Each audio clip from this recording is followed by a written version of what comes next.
Chapter 4. A Friend's Betrayal. The next morning at Sunday school, Mrs. Barcer asked the class to open their Bibles to Genesis 27. She started to read, and it came to pass that when Isaac was old, and his eyes were dim so that he could not see, he called Esau his eldest son, and said unto him, My son? And he said unto him, Behold, here am I. And he said, Behold now, I am old, I know not the day of my death. Now therefore take, I pray thee, thy weapons, thy quiver and thy bow, and go out to the field, and take me some venison, and make me savory meat, such as I love, and bring it to me, that I may eat, that my soul may bless thee before I die. And Rebekah heard when Isaac spake to Esau his son. And Esau went to the field to hunt for venison, and to bring it. And Rebekah spake unto Jacob her son, saying, Behold, I heard thy father speak unto Esau thy brother, saying, Bring me venison, and make me savory meat, that I may eat and bless thee before the Lord before my death. Mrs. Barcer looked up. Here we have Rebekah telling Jacob to deceive his father in order to steal his brother's blessing. Now, a couple chapters earlier, God told Rebekah that her older son would serve her younger son. But instead of trusting God to bring this about, she schemed with Jacob to trick Isaac. And Jacob just goes along with the plan. Mrs. Barcer continued to read. And he came unto his father and said, My father? And he said, Here am I. Who art thou, my son?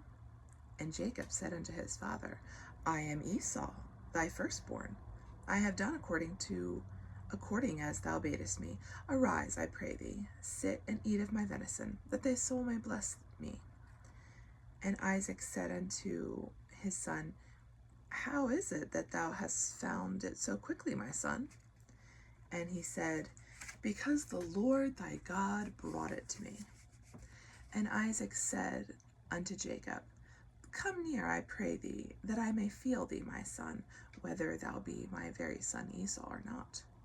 And Jacob went near unto his father, and he felt him, and said, The voice is Jacob's voice, but the hands are of Esau. But the hands are the hands of Esau. And he discerned him not, because his hands were hairy, as his brother Esau's hands. So he blessed him. Miriam raised her hand. It sure seems that Jacob got away with that lie, she commented once Mrs. Barcer had called on her. It does seem that way, doesn't it? Mrs. Barcer agreed. That is, it seems that way until you really look at what happened. What do you mean? Polly asked. Well, we read in Genesis 6:7, Be not deceived, God is not mocked, for whatsoever a man soweth, that shall he also reap.